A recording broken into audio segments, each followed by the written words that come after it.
अस्सलाम वालेकुम, मैं इमदाद सुमरो। इमरान खान साहब की रातों की नींदें तो उड़ी हुई थी, मगर अब उनको दिन में तारे नज़र आना शुरू हो गए हैं। क्या हो रहा है कि बिलावल भुट्टो जरदारी साहब ने वो ऐलान कर दिया जिस ऐलान से इमरान खान साहब डरे डरे घबराए घबराए फिरते थे। जलसे जुलसों में तो प्रेशर बिल्ट होता है। जलसे जलसे इमरान खान साहब वो कहते हैं ना, मुझसे ज़्यादा जलसे बेहतर कोई नहीं करता और मुझे प्रेशर में नहीं लाया जा सकता। और पीडीएम ने जलसे भी किए, प्रेशर में इमरान खान साहब बहुत आए, ये वो तो कहने की और बात है ना।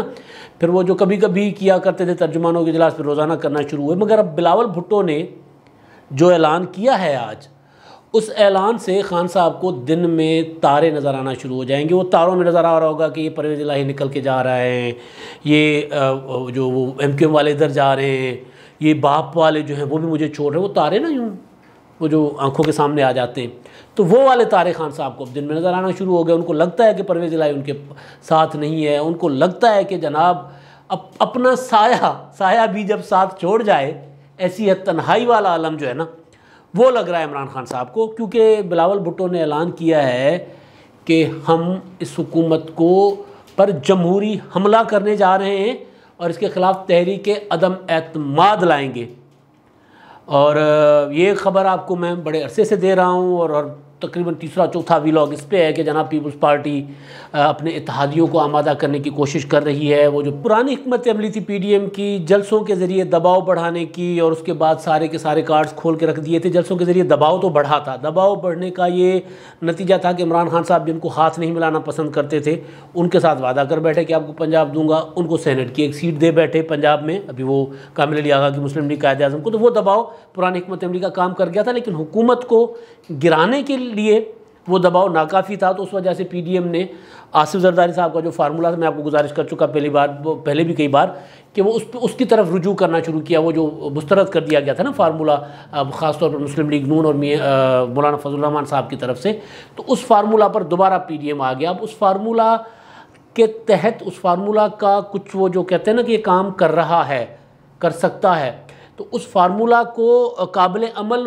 होने के बाद या यकीन होने के बाद कि ये फार्मूला काबिल अमल हो सकता है, बिलावल भुट्टो जरदारी ने पहली बार अपनी ज़बान से ये कहा है कि हम तहरीक अदम एतमाद ला रहे हैं। पहले कहते थे कि ऑप्शन है, जमहूरी तरीका यही है, इसी तरीके से भेजा जा सकता है, लेकिन अब कह रहे हैं कि हम ला रहे हैं। और उनका मैं जुमला जो वो कहा है उन्होंने, वो मैं आपको बताता हूँ कि इस हुकूमत पर जमहूरी वार करने जा रहे हैं, जमहूरी तरीके से इस पर हमला करेंगे, जमहूरी तरीके से घर भेजेंगे, अपने इत्तेहादियों को इस हुकूमत के खिलाफ तहरीक अदम एतमाद लाएंगे और अपने इत्तेहादियों को उस पर आमादा कर रहे हैं। उसके बाद जो चाय की दावत पर इनके पसीने छूटेंगे, वो हमारे 10 जलसों से भी नहीं छूटेंगे। अब वो चाय की दावत, ज़ाहिर है चाय की दावत में कौन होगा? चाय की दावत में मुस्लिम लीग नून और पीपल्स पार्टी और मौलाना साहब बैठेंगे, तो उसके लिए तो हुकूमत के पसीने नहीं छूटेंगे। अब उस चाय की दावत में पीपल्स पार्टी को कहाँ कहाँ से इशारे मिले हैं कि कौन कौन आ सकता है। अब ये वो इशारे में एस्टेब्लिशमेंट वाले इशारे तो अपनी जगह वो एक अलग होते हैं। मैं और बात कर रहा हूँ कि जो हुकूमत के इत्तेहादी हैं, कौन कौन, इनको किस किस ने इशारा किया है कि जनाब आप अपना काम पूरा कर लो, अपना होमवर्क पूरा कर लो, आप जब लाओगे तो फिर आपकी चाय की दावत पर हम आ जाएंगे। ठीक है, चाय की दावत पर ये जाएंगे, बुलाएंगे किसी को या किसी की तरफ जाएंगे। एक बार ऐसा हुआ था कि पंजाब असेंबली में ना मौला बस चांडियो साहब हसन मुर्जा की दावत पर गए थे। वहाँ पर चौधरी परवेज़ इलाही साहब के साथ उनकी मुलाकात वहाँ पर हुई, क्योंकि उनको पता चला कि चांडियो साहब आए हैं। तो वो वहाँ पर उनको उन्होंने अपने चैम्बर में बुलाया, चाय शाय पिलाई, मैं भी वहाँ मौजूद था। और उसके बाद उनको छोड़ने आए गाड़ी तक, बाहर असेंबली की सीढ़ियों तक, वो जहाँ पे पार्किंग होती है, गाड़ियाँ पार्क होती हैं, वहाँ तक वो छोड़ने आए। तो उसके बाद जो ख़बरें बनी, जिस तरह पीटीआई की परेशानी हुई, वो जो पसीने छूटने वाली बात है ना, उससे मुझे याद आया कि वो एक चाय की प्याली पे एक खैर सगाली की मुलाकात थी, तब ना तहरीक अदम एतमाद थी ना कुछ था। तो अब जो बिलावल भुट्टो साहब बात कर रहे हैं, वो ऐसे मौके पे कर रहे हैं जब इमरान खान साहब ने अपने इत्तेहादियों को जाता देखकर, वो मैं कह रहा हूँ ना दिन के तारे, तो जाता देखकर पंजाब में चौधरी परवेज़ इलाही साहब को कहा कि जनाब पंजाब आप संभाल लो, सेनेट का इलेक्शन मेरा सीधा कर दो, उसके बाद पंजाब की प्रधानी आपको दे देंगे। इससे पहले, मतलब मुख्तसरन इससे पहले शहजाद अकबर साहब को बिठाया था यहाँ पर। वो आपको मैं ख़बर दे चुका हूँ कि शहजाद अकबर साहब को कहा था कि पैसे लगते हैं, पैसे लगाएं, लोगों को मुकदमों से डरा सकते हैं, तो मुकदमों से डराए, लेकिन मुस्लिम लीग नून का एक भी बंदा नहीं टूटा। और पीटीआई के अंदर बंदे बाहर ना जाएं, ये भी यकीनी बनाओ। तो ये दोनों मिशन में जो दो थे ना उसके टारगेट थे, तो दोनों टारगेट अचीव नहीं कर सके थे। शहजाद अकबर साहब मायूस होकर चले गए थे। पीटीआई के अंदर के इख्तलाफात भी वो ख़त्म नहीं करवा सके थे, मुकदमे डरावे सब कुछ के बावजूद। और क्योंकि वजारत दाखिला जो है ना वो है ही शहजाद अकबर साहब के पास, शेख रशीद साहब तो अभी बस दौरा शौरा खेल रहे हैं, असल अख्तियार इनका इस्तेमाल होता है, ये कर रहे हैं। और वज़ीर दाखिला शेख रशीद साहब, उनको ये वजाहत करना पड़ती है कि जनाब मैं वज़ीर दाखिला हूँ और मेरा ही हुक्म चलेगा, मेरी ही पॉलिसी चलेगी। तो ये बस एम शेख साहब अपनी इज़्ज़त और भरम रखने के लिए कह रहे हैं।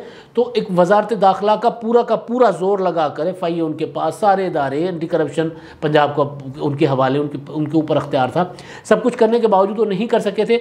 तो फिर चौधरीयों की तरफ क्यों आए जनाब इमरान खान साहब? क्योंकि उनको पता था कि जनाब वो जो आसिफ जरदारी साहब के राब्ते, मैंने आपको बताया था ना, कल पुर्जे उनके काम कर रहे हैं, कभी कोई कहाँ बैठा है, कोई कहाँ बैठा है, कोई कहाँ राब्ते कर रहा है। मुस्लिम लीग नून भी इस पर अब काम करना शुरू हो गई है तहरीक अदम एतमाद के मामले पर।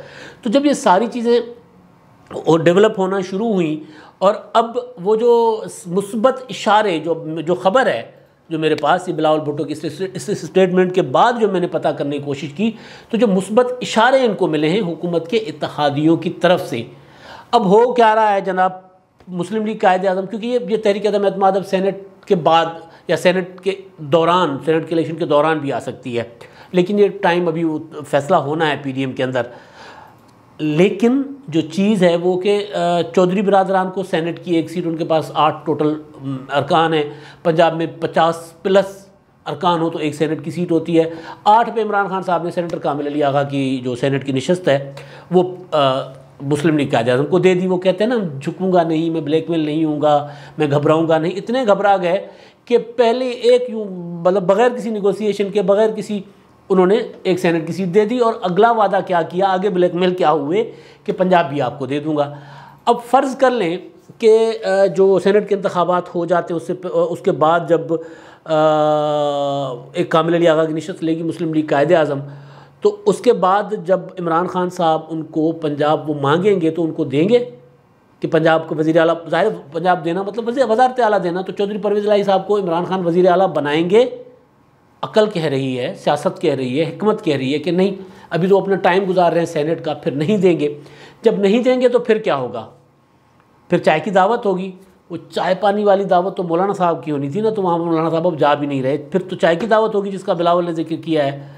मरदमशुमारी वाला मामला, MQM के मामला, अपने तहफ़्फ़ुज़ात जो हैं वो फौरी तो अभी तो दूर हो गए, लेकिन MQM अगर चौधरी आँख फेरेंगे इधर उधर तो फिर ज़ाहिर हुकूमत गिर जाती है। लेकिन फिर MQM के पास भी मौका होगा, फिर MQM मांगेगी जनाब कि हमें सेनेट में तो आपने कुछ नहीं दिया, तो हमें मज़ीद वज़ारतें दे दें वरना हम भी जा रहे हैं। और भाई लोगों का तो ये पुराना खेल है, फिर बाप अलग से नाराज़ हुए बैठे हुए। तो ये सारी चीज़ें, तो जब ये बिलावल भुट्टो ने जो इशारा किया है, ये इशारा ऐसे नहीं किया, ये ऐलान किया। पहले इशारे करते थे, अब ऐलान किया है। ये ऐलान इशारों पर किया है। इशारे कहाँ से आ रहे हैं? ज़हूर लाई हाउस से आ रहे हैं इशारे कहाँ से आ रहे हैं? पुराने 90 तो खैर नहीं रहा, मुत्तहिदा कौमी मूवमेंट के मरकज़ से आ रहे हैं। इशारे कहाँ से आ रहे हैं? इशारे GDA वालों से आ रहे हैं, क्योंकि GDA वाले भी नाराज़ हैं। तो जब ये फिरकी घूमेगी और जब ये सारे मामला जो होंगे, जिस तरह इमरान खान साहब दिन ब दिन कमज़ोर होते जा रहे हैं, जिस तरह वो क्योंकि जब एक बार अपना वो, मैं अक्सर एक मिसाल दिया करता हूँ कि जब वो सांड लड़ रहे होते हैं तो एक के जब पाँव उखड़ जाते हैं तो फिर पीछे ही जाता है। तो खान साहब के पाँव बड़े अरसे से उखड़े हुए हैं, तो अब वो पीछे जा रहे हैं। पहले वो कहते थे जनाब मैं जो मर्जी हो इक़्तिदार छोड़ना पड़ा छोड़ दूंगा, किसी के हाथों ब्लैकमेल नहीं होगा। मगर अब हो रहे हैं, जब ब्लैकमेल होना शुरू हो गए तो इसकी इंतहा जो है वो कोई नहीं है। अगर पंजाब सरेंडर करेंगे चौधरी बिरादरान के सामने, सवाल ये है कि अपने आप को बचाने के लिए मुत्तहिदा कौमी मूवमेंट को कितनी वजारतें देंगे, GDO को कैसे राज़ी करेंगे। ये सारी चीज़ें जो है ना, ये बता रही हैं कि नफ्सियाती जंग में जो इशारे हैं, नफ्सियाती जंग में PTI या इमरान खान साहब हार रहे हैं।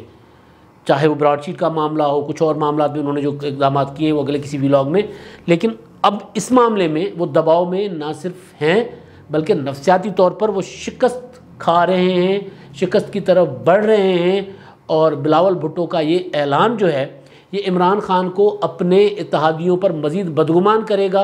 और ख़ान साहब कोई ना कोई ऐसी चीज़ कर बैठेंगे कि वो है ना, दिल गलती कर बैठा है, फिर कोई ना कोई ऐसी गलती कर बैठेंगे कि फिर उस गलती के नतीजे में तहरीक अदम एतमाद जब आएगी तो वो कामयाब होगी। ये वार उसके लिए भी है और जो इशारे आ रहे हैं, इशारे जो हो रहे हैं, उस इशारों के बाद ये ऐलान है और एक नफ्सियाती हमला बिलावल भुट्टो ने किया है जिसकी तैयारी, जिसकी बुनियाद पहले डाली जा चुकी हुई है। अब तक के लिए इतना ही। अल्लाह हाफ़िज़।